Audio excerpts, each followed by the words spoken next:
makosana zosayendaro ngakhale polisi yalowera kulowa shira uko kuyesaro kapereka chitetezo kumeneko komano zikuoneka kuti zinthu sizili motero. Mchitidwe uja opezeka zona kuti anthu akuphedwa nkhani zake ena afalisa mauthenga abodza kuti ziwalo zawo zobisika ndi kuti zasowa. Zikupitirira beto uthenga umene wafika chigawo chakumadzulo komwe kuno ndonena kuti kwaphedwanso anthu ena mboma la Chikwawa. Incident imeneyo yachitika ku Andakwera pamudzi umene umadziwika zona kuti Kampani. Akuti no chimene chinachitika nchona kuti kunali masewera mpira kumeneko ndi timadziwa kale kuti pa ground anthu onerera amakhala zona kuti ndochuluka ndi akuti kanyamata kena kake kanakhudzana ndi makosana enanso awiri kumeneko madziwa amene zimakhala chigulugulu. Basi noto nyamata ameneyo kuyambato kukuwa kunena zona kuti maliseche yake yasowa. Posatira zimenezi anthuto kunali kwagwira azibambo amenewo ati anakhudzana ndi azibambo awiri ena ake ndi anyamata awiri ena ake kupezeka zona kuti kuyambato kwamenya osafunsanso mbali yawo kuti afotokoze bwinobwino za ubulutu zija mpaka nankuwaphatu anthu amene kutenga matupi awo kaponya cha munsewu kuno wake. Moti polisi imene mathamangira kumeneko zapezeka zona kuti anthu amenewo anali kuti aphedwa kale nkhanizo zosakoma. Incident imene ikubwera posatira kuti naiso ndi ma incident angapo amene achitika kuyamba pa 8 May 2026 paja zinachitikanso ku Nsanje ndi kutsatira zimenezi mamoti pokhale kafukufuku bwinobwino kuti aone ma crimes amene opereka anthu amenewo zapangisa zona kuti oluzika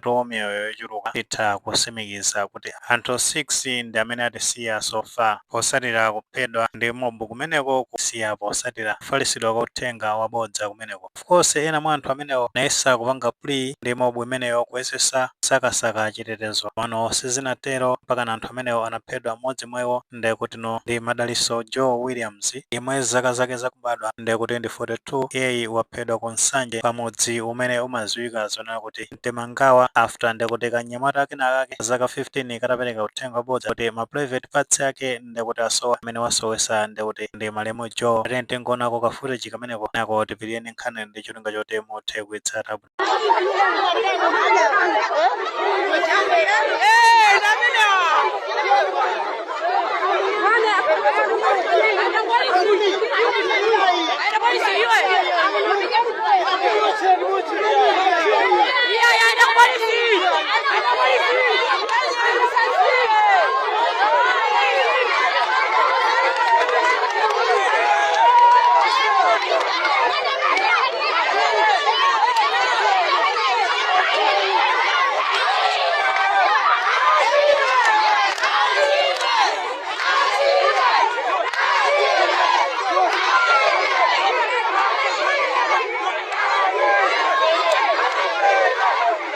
Chabwino taona komanso tamva amene zimakhalira pamenepo Malemu Joe kuyesa kupanga explain kuti no iyeyo ndosalakwa komano palibe chanselo china chonse chimene chachitika mpaka na kupezeka zona kuti waphedwa ndithudi muchosera moyo. Incident imene yachitika dzulo pa 9 May 2026 kuphedwa kwaketo kubwera after ndi kuti iyeyi akuti amafunsa mapo zikuona kuti amapita kwina kwake around chakumene koko ndi anapeza kanyamata ka zaka 15 amene amafunsa mapo amenewo ndi potengera kuti mphekesera zine zidafala kuti no ziwalo za anthu akuti zikumasowesedwa mmasenga. Basi noto after kungosiyana ndi mwana amenewo akuti tensi inamupeza basi noto kuyamba kupereka uthenga wabodza kuti ziwalo zake Malemu Madaliso Joe ndi amene wasowesa zimene kufalikira kwa nkhani zabodza ngati zimenezi kunabwera posatira kuti bambo wina komanso mkazi wake onse ndi kuti anaphedwa pamudzi wina umene umadziwika zonena kuti Simbi after ndi kuti family imeneyo itapita kapanga tendi maliro amene anachitika kumeneko. Bambo amenewo omweno zina lawo anali Ayobe Ching'oma zaka zawo ndi kuti zinali 42 komanso akazi awo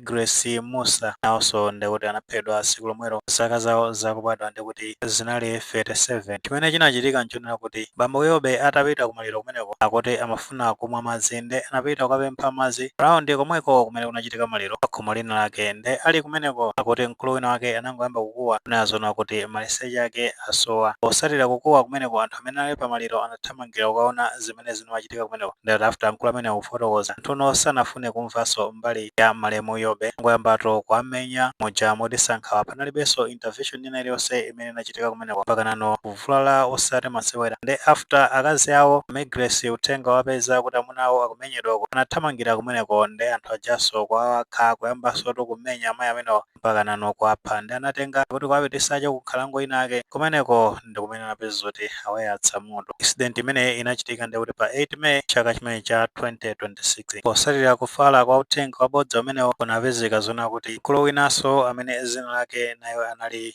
Baza Sunday iyeyi ndi kuti nayenso anaphedwa ane zake zomwezo ma claims abodza mkulu amene zaka zake zinali 34 nayenso ndi kuti anaphedwa pa 9 May chaka chimene cha 2026. Incident imene inachitika kuchokera kumweko kwa Ngabu kudera limene limadziwika zona kuti Nyayika. Chimene chinachitika akunena zona kuti malemu Baza amayenda kumeneko ndi anakumana ndi achinyamata inake after kuwapasa moni basi noto anyamata amenewo angoyamba kupanga claim kunena zona kuti ma private parts awo ndi kuti asowa amakayikira kuti amene wasowesa ndi kuti ni mkulu amene Baza after ndi kuti atawapasa moni. Posatira zimenezo chifukwa cha umbuli kachani kunapezeka zona lero chigulu cha anthu kuyamba kuamenya abambo Baza ndi kunalito kuavulaza osati masewera alibenso nthawi yoti mwina angathe kufotokoza mbali yawo potengeranso ndi uthenga wabodza umene unakhala ukufala kumeneko. Kuchoka pamenepo ndi kuti malemu Baza anaphedwa ndi kutengedwa kupitisidwa kumunda wina wake kumene anakayasa moto thupi lawo kumeneko. Posatira zimenezi kunali ma reactions osiyanasiyana makamakato kuchoka ku side ya polisi anathamangira kumeneko kumene anapulumutsanso mkulu wina wake amenenso amafuna kuphedwa ndi guluso la anthu abodza ngati amene after wina wake ndi kuti atabweranso ni ma claims yake abodza kuti no ma private parts yake ndi kuti asowa. Mkulu ameneyo amene anapulumutsidwa ndi polisiyo zina lake ndi kuti ndi Daniel Guta komano ndi kuti anali atavulazidwa osati masewera. Titha kuonanso chithunzi chake chimene chikusewera paskrini patupo anavulazidwa osati masewera. Ndiye polisi itathamangira kumeneko anapeza zoti agwira anthu amene amabwera ndi ma claims onena zona kuti ma private parts awo ndi kuti asowa asowesedwa masenga. Ena mwa iwo amene anagwidwa ndi apolisi amenewa ndi a Thomas Moses zaka zawo zakubadwa ndi 31. Mkulu ameneyo khangati kuti ndi amene anapereka uthenga wabodza okhuzana ndi kuphedwa kwa malemu bambo Yobe komanso akazi awo kukosa polisi osanasimikize komano potengera ndi ma details zikuoneka ngati kuti mkulu wake ndi amenewo. Panalinso akuluakulu ena awiri omwe mayina awo ndi Monfort Tembenuka zaka zake zakubadwa ndi kuti 21 kuphatikiza pamenepo Hudson Thomas zaka zake zakubadwa ndi kuti 26. Akuluakulu amenewa ndi ena mwa amene anagwiridwa kuphatikiza pamenepo kanyamata kaja ka 15 years kamene kanabwera ndi uthenga wabodza kunena zona kuti malemu Madaliso uja anaphedwa ku Nsanje uja kuti no ndi amene anasowesa ma private part yake. Tinaonanso kuti polisi inatulutsa chikalata kupanga kondemu zimene zikuchitikazo ndi kulangizanso anthu kunena zona kuti asakhale akumvera mauthenga abodza amene akhala akufalisidwa ndi anthu abodza ngati amenewa. Ndiso tinaona kuti wachiwiri wamkulu wa polisi kuchokeratu ku chigawo chakummwera omwe dzina lawo ndi a Joyce Madzalo anathamangira kumeneko ndi timu yawo kupita ndithu ku chikwawa Nsanje kukakhazika pasi anthu kumeneko maso kukafufuza bwinobwino kuti chikuchitika chenicheni ndi chani. Ndi anatenga gulu la achinyamata amene amangidwawa kupita nawoto pa chipatala cha Ngabu kuti no akafufuzidwe bwinobwino nkhani yokhuzana ndi ma claims abodza amene amapereka kuti no ma private parts awo ali nawo kapena ziwalo zimenezo zasowadi. Ndi ku chipatala kumeneko anayezedwa ndipo mmodzi wa akuluakulu a chipatala cha kumeneko kwa Ngabu amene watonda Selemani Nsona anasimikiza kunena zona kuti anthu amenewo atawayeza medically alibe vuto lina lililonse china chonse chili intact ndi kuti uthenga umene amakhala kufalisawo ndi wabodza. Kuphatikiza pamenepo polisi ndi kuti sinasire pomwepo inayitanatu akuluakulu ena akumeneko ku Nsanjeko komanso ku chikwawa ndi kuti no kupita nawo kwa chipinda komata kukapangatu verify kuti no zimene amanenazo kuti maliseche awo ndi kuti asowa ndi akuluakuluwo atakachita cheke kumeneko anaona kuti china chonse chinali intact bwinobwino. Posatira zimenezo ndi kuti no anayitanisa kukhimbira anthu akumeneko mafumu ndi ena yambato kuwaunikira nkhani yokhuzana ndi malamulo amene amakhalira komanso ene akuyenera kupangira hando nkhani zokhuzana ndi mauthenga abodza amenewa. Ndi anapereka chenjezo kunena zoti wina aliyense amene angafalise uthenga kuti maliseche ake asowa kapena china chake chachitika chokhuzana ndi maliseche azingomututa ulendo naye ku polisi kumeneko ndi kumene azikapanga verify ngati zili zoona kapenanso zabodza. Ndiso mfumu yaikulu Ngabu kumeneko adandaula kwambiri makamaka zimene zikuchitikazo ndipo amanena zoti sizikuchita bwino potengera kuti anthu amene akufalisa mauthenga abodza amenewo ndi kuti ndi achinyamata komanso anthu anthu amene akuphedwa ambiri ndi kuti nonso ndi achinyamata ndi nawo akuti amapanga kondemu pa zimene zikuchitikazo. Of course polisi ndi kuti no yapita kukhazikika ndithu kumene kukhazikitsa chitetezo, aita ndithu kuyika ma road block ndi zina zotero, ikaso makampu yakufupi ndi kwa Nyayika pofuna kupereka chitetezo posatirato kuphedwa kwa abale athu amene atisiya mosakhala bwino ngati imene zakhaliramu. Komano chomvetsa chisoni ndi chonena kuti ngakhale polisitu yapita kumeneko kukapereka chitetezo, komano mauthenga achisoniso ndi amene akubwera kuti anthu ena akupitirira kuphedwa mwankhanza, ngakhale kuti apolisi ayesa kupereka kuthengatu kulangiza anthu kumeneko akamaka kuyipa kofalitsa uthenga wabodza. Tiyamikire polisi kuti ndithu muli pa ground zomwe timadandaula kuti mafunika ndithu anthu pa ground. Komano chimene changovuta ndi chonena kuti ubulutu ndi umene wakula kwambiri kumeneko, mwinaso zimangofunikira kuti kuzungulira konseko kayende kuti ndi chimkuza mawu achenjeza kuyipa kwa zimene akuchitazo, komanso mwina akapanga sensitize mafumu kumeneko kuti ayitanise anthu awo m'makola amenemo awunikira bwinobwino makamaka pa nkhani zabodza zimene zikufala zokhuzana ndi kusoyesedwa kwa maliseche. Ndiso pa ground po polisi osanyengerera ya anthu amene okwagwira osawanyengerera kwatuta onse amene akupanga zimenezi apite azikaola ku prison uko, chifukwa anthu amene ndi njoka ndi njoka sitiweta mmudzi. Anthu osakhalako ndi chifundo pena kumva madandaulo anthu ena ake mapitiriza kupanga zinthu zoyipa ngati amene zikuchitikiramu zosakhala bwino magayi konsanje kuchikwawa mwatani kodi kumeneko amakhalako ni ndi umunthu inu. Panani anthu amene akupitawa ndi ma responsibility